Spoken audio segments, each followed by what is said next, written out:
Praise are you, Adonai our God, King of the universe, who gives us the Torah of truth and the good news of salvation to his people, Israel, and to all peoples through his Son, Yeshua the Messiah our Lord. Amen. Amen. All right, before we really get started, there's a special request. For you guys who don't know, you guys all know Shema Israel? Anybody that doesn't know? Alright? Basically, it is an ancient prayer. Okay? Collection of different portions are made up in Torah. The reason why this is so important to us is when someone came up to Messiah and they said to him, what is the greatest commandment? What is the greatest mitzvah?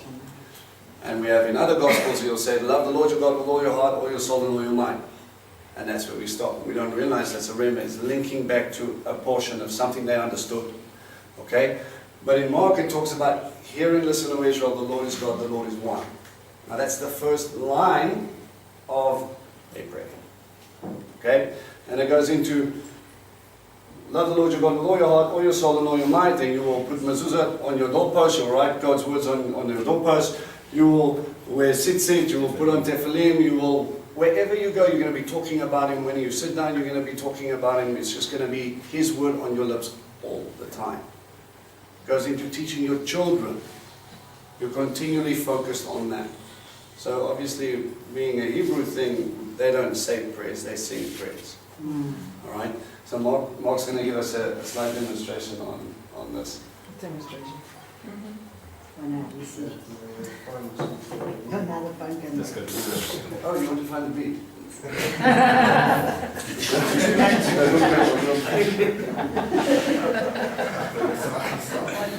Yeah, it's that, yeah.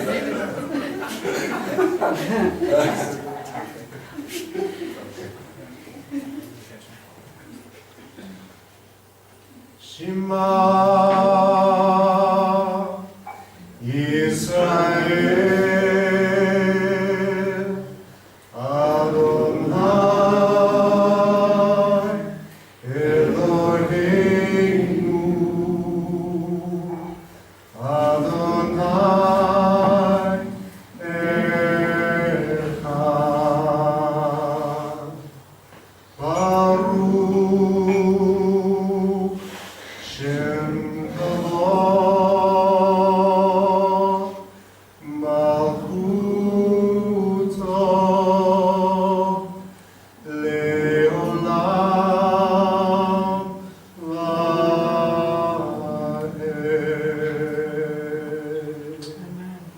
Vaed. Tודה.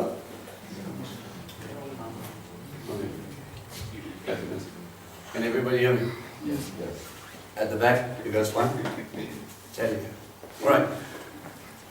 So, you guys had a little bit of homework this week. For those guys who are new, I've been taking people back down to what I call foundational teaching. Okay? We've been discussing the root of Torah. We've been discussing the difference between when we say Torah and when a Pharisee or a Jewish person says Torah. And we've also been discussing the different types of law or Torah we find in Scripture. It can get a bit confusing. Okay? As we went on, what did you guys learn last week? Okay? Disciples followed Torah. We learned the week before. Yeshua taught and followed Torah, the first 5 books. And what was the point of discipleship? Can someone quickly give me a rundown of what a disciple-rabbi relationship was? The disciple would mimic the rabbi. How did the training process go? So you would, 7 years. 7 years, you would follow, eat, sleep, do whatever. Starting off at Bet Sefer. Okay, so when you were young, Yes. you start at Bet Sefer, house of book, and they get taught the Torah, and then those with, who, how can I say, Show those, good aptitude. yeah, show good aptitude towards the Torah, they proceed to Bet Midrash, and then they would approach a rabbi and ask them if they can be like them, and the rabbi would interview them and say yes or no. But Yeshua broke that mold, and he went to the Galil, where discipleship was big, and he went and chose his own disciples. So he went to them, he sort of reversed it. and said, "Follow me." Right. And then they would spend time with Yeshua to mimic the rabbi. All right. You guys more or less get that. Thank you, Nick. All right. So it's a discipleship training process. And when a rabbi comes up to someone, or someone generally, like Nick said, Yeshua flipped them all. If you never made it from Beit Sefer to Beit Midrash, if you never went from Torah to studying the prophets and the writings and get to a grip of the different books, then you would go become a builder, a fisherman, or you would go help in the fields. When Messiah came to choose his Talmidim, his disciples, he chose fishermen. He was a builder. What does that tell him? The world never thought he was good enough. Right? Even though we knew he had the knowledge. At 12 years old, he was terrorizing rabbis at his time, and they were like, "Who taught this kid?" Right? Remember, Hebraic setting. I'm not asking who taught you, I'm asking which rabbi you're studying under. Which house do you come from? Bet Halev, Bet Shammai, what's going on here? Okay?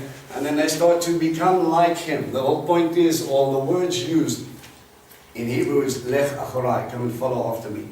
Come and be like me. 7 years of training, the disciples at most, depending on how you pick it up, we've got some discrepancies with timelines. Some guys will say Messiah was only around for a year and a half. At most people believe 3.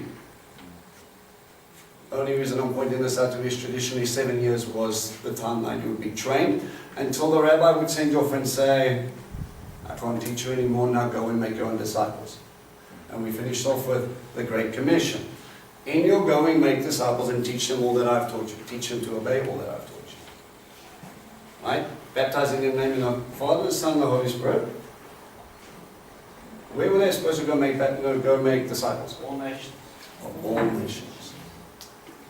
And he sends them out with a commission because they've been trained up, and because they can go out, they're going to be like Messiah to the nations. And we saw that, and we see that with Peter and the Ruach HaKodesh coming down, changing them from the inside out so that they can become more like him. And that was the invitation. That was the challenge. That's your instruction. You go out and make Talmidim. Now, remember in the Greek I mentioned just very quickly? It doesn't say go, then make. It says in your going, make. So wherever you are, wherever God puts you, but you've got to go through your training process. To become a rabbi, a teacher of Torah, you have to be first taught. And you have to be discipled up into the point where God says, enough, this is where you are, this is where I want you to be. Okay? We have to get to that process. A lot of the times we come into places where, how do I put this? You probably met people that cannot be taught. They know everything. Right? Meet people with a lot of head knowledge and then they go, no, I'm fine. Yes. I've had to let go of a few of those. And then I go, Abba, you brought them, I don't understand. And then they go away for a while, and then Abba deals with their hearts, and he gets them ready, and when they come back, he goes, all right, maybe I didn't know that much. Fill in the gaps. Okay? But you as someone who is becoming a Talmid needs to be able to be pliable, to be moldable, and to want to learn, to grow, to get into that place. Until God tells you, you are now at that point. We're going to have some on-the-job training. You're going to come with me. I'm going to hold your hand, and we're going to go out into the world, and we're going to go fill in the gaps of other people. And for those of you who have had the privilege of doing this, you grow as much as they grow. Because you don't know anything until you have to teach it. You know of something. Isn't it like that Pesach thing when you do the little thing and there's something about flat bread, and then you study it, and then you have to ask questions, and then you're like, why this? Why that? New Testament, Old Testament, you go back and forth, back and forth. To get to the fullness and the grips of everything. Why? Because I want to give you a whole bunch of information? No. Because I want to give you information that will change your heart, that will change your walk, that will glorify God. Amen. Guys, if it sticks up here and it doesn't filter down here, you're wasting your time. This is the hardest part, eh? Yeah. Eh? You get all of this to sink down into your heart so that you want to do it out of love. And Shema. You will love the Lord your God with all your heart, all your soul, and all your mind. To follow Him passionately, with intent, with desire to become like Him. And the more you go into the Word and the more you study the Word, that should be your driver, that should be your force. Understand who you are. If you are sitting here as a Talmid or a Talmidah, if you're a lady and you're going, all right, we're going to do this, but I'm going to do this with intent because I need to get to know what my Messiah did, how He walked, what He taught. So when people ask me, what do you think about this? And I can immediately look at scriptures and I can go, God said that, so that's my thought. I don't need to bring up anything of my own wisdom. I can quote Him and then I give them Him. That's my job done. So we've got this process to go through to get to, which led me up to one of these your little topic today. Talking about the special Moedim, or the Chagim, depends on whether you want to go to the biblical reference or the Jewish reference. Basically, the feasts and the times of God. Okay? So I'll ask you guys to go do a little bit of research, to go and find out a little bit for me. But before we get into it, we're going to start making a little list. Okay? When we make our little list, what is special to God? The reason I'm pointing this out is because we have cycles within God's appointed times. Okay? When He started creation, before 7, there's a cycle within a day. Day and night, right? It was evening and it was morning and it was evening and it was the first day. So we have a cycle of a day, which leads us to 7 days, which is going to bring us into our first special happy time, which is Shabbat. A time where you can forget about the world, forget about creating wealth, forget about creating stuff, and just focus on the Creator. If I focus on the Creator, I understand that I am the created. And if I'm created, I understand that I'm going to go back to the Creator.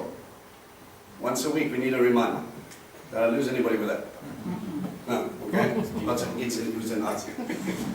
You were made by something, and you're going to go visit that, and you're going to ask Him, okay, so I gave you the earth, and I gave you everything else, what did you do with it? It was pretty. But I was too busy doing my own thing to really notice. This is once a week where you need to stop and you need to realize that this isn't about me. Right? For us who are believers in Messiah, realize our life sucks so much that we wanted to give our life away. Yes? Yeah. Because if it was perfect, you wouldn't want His life in replacement. That's right. That's right. When you did it your way, you broke things. And He's trying to put the pieces back together, and He says, let me make you who you are meant to be. After you run into the wall a few times. I've got a plan for you. Right? So Shabbat reminds us, and as we have spoken before, Shabbat is a symbol of what? Covenant. Which covenant? Mosaic covenant. Okay, the covenant made at Mount Sinai. It is a sign upon your forehead. It is a symbol between God and you, who you belong to. The world pays notice about who you belong to. Okay? I like to always equate it to this, because I understand that the Sinai covenant was a wedding contract. Okay, Exodus 19. It's not just a normal contract. Exodus 19 goes something like this. You have seen I have lifted you up on wings of eagles, and I have borne you unto myself, and if you keep my instructions, you will become a peculiar treasure to me. I don't have to carry any basic contract. I'm talking about a full love covenant. Here's a wedding ring. There's some chairs. As much as this little band is a symbol to the world that I belong to somebody, and it's a symbol to my wife that I belong to her, Shabbat, celebrated on the right day, not a sabbatical principle. You've got to wear a ring on one finger. You've got to wear it on the right finger, otherwise it doesn't make any sense to anybody else, right? For God who gives you that sign, and He says, this Shabbat is a symbol between me and you. Tell the world proudly who you belong to. Who you, and what you're standing for. Alright. So we have a daily cycle, we have our weekly cycle, and we have our monthly cycle. What's our monthly cycle? New moon. What is it? Biblically, what's it called? Rosh Chodesh. Rosh Chodesh. What's Rosh? Head of. Head. Head. Yes. Rosh Chodesh. It's the head of the month. Okay? So, that we know. Getting all the way back into Messiah's time. We've done lots of fun research into this. That they looked for the first sliver of the new moon. Okay? And then the Sanhedrin would go out and then they would declare it. And then they would say, all right, boys and girls, this is the new month, we can start counting. Okay? Next cycle. Okay, so we've got weekly, we've got monthly, and then we're going to start going to agricultural cycles. Seasonal cycle. Seasonal cycles. Okay? What's the first one? We're teaching on it now. Is that Pesach? Pesach. Passover. Antipas. Alright, and there's something that grows specifically at that time. Barley harvest. Okay? So that I have a couple of signs that I can see that this season is coming. When the barley starts coming up, and if you've ever been to Israel around that time, you cannot get away from it. It is everywhere. You're walking through an uncultivated field and you're picking up barley on the side of the road. It's really cool teaching application. You know, we'll walk around there in March, and as you're coming in, you can pick it up and then you start to see. Say, guys, what's coming? What is this reminding you of? Pesach is on its way. How do we start to know? Well, we're looking already for sliver. We're already checking the moon cycles, but we're also checking for Aviv. What is Aviv? Right. Getting to the place of, right? Okay? So we know that if we get in there, if the body starts coming up, and no farmer in his right mind has pulled anything out, is it ready to be harvested? No. So we wait. Because we have to cut, we have to take it in at a specific time. And remember this, as we will read now, becomes a first fruits offering, as with every agricultural feast. And we give what is our first fruits, our first crops. Okay. Next one. We go from barley to Shavuot. We'll get there now. Shavuot, which is what? We say Pentecost. Pentecost actually gives us this link in between, but it's a festival of weeks. Literally 1 week, Shavuot.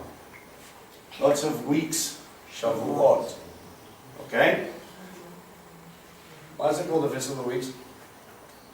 Because you've got the Omer, you count the Omer. Count the Omer. What happens in between here? 7.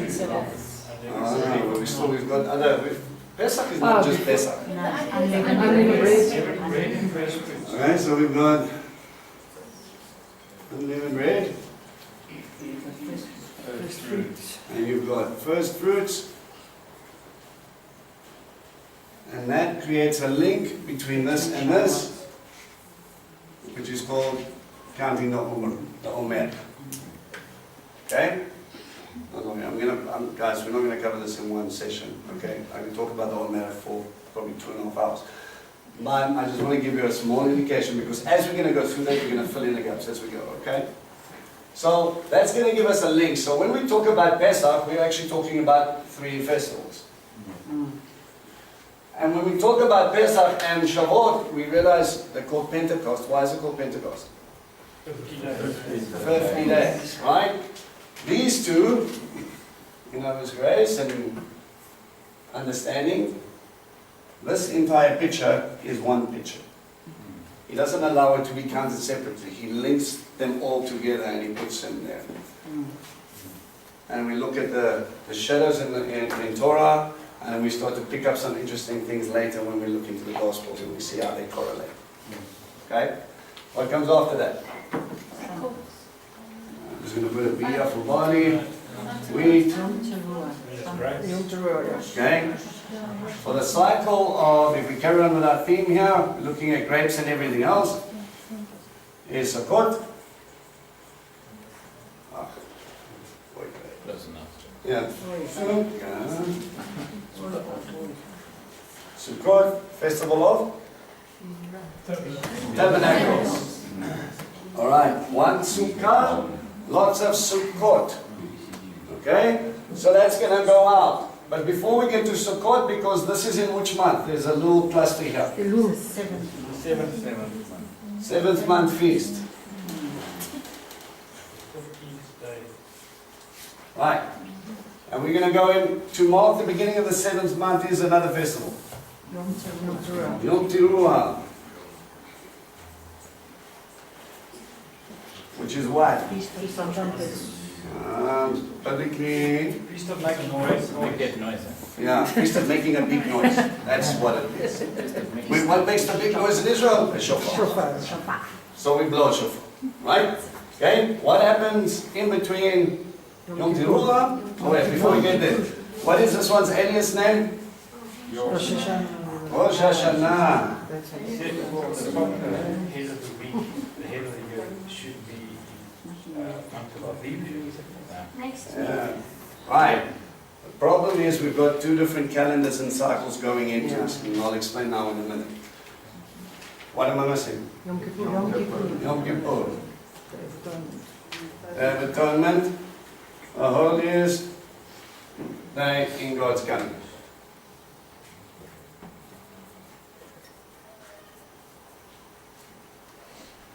Okay. So, everybody happy? Are we missing anything? No? Okay.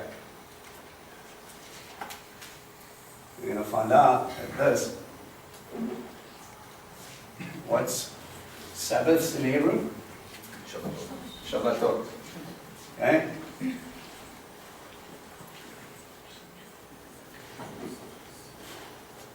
When God says it is a sign between you and I, keep my Sabbath, He's not just talking about one. We're missing a chair. Yeah. There's one up front, and there's a few downstairs, guys.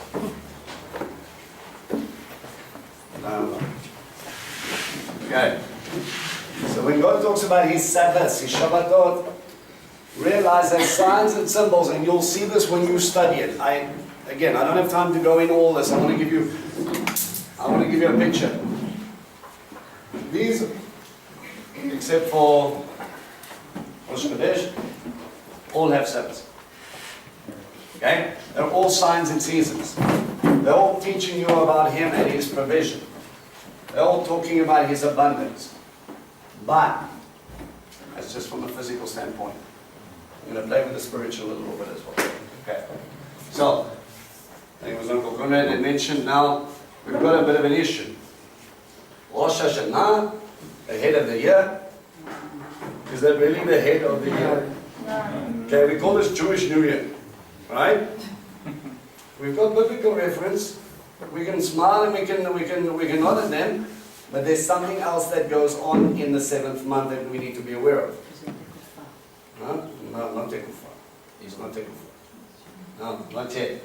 We know that God says in Pesach that this will be the start of your calendar months. Right. So your calendar cycle is going to start from Pesach. Remember, this is what, the 14th day? First month. Okay, so we've got to go back. This is the first month. This is going to happen in the month of Aviv. Okay, which is, remember, biblically, let me just point this out now. If you pick up a Jewish calendar today, you're going to get a few different names for the months of the year. It's raining in the corner. Amazon has been used. Alright? The thing is, biblically, right, we know that as it was mentioned, as it wasn't Monday, Tuesday, Wednesday, Thursday. It was day 1, day 2, day 3, day 4, day 5, day 6. Shabbat, day 7. And it carried on again. Months were the same thing.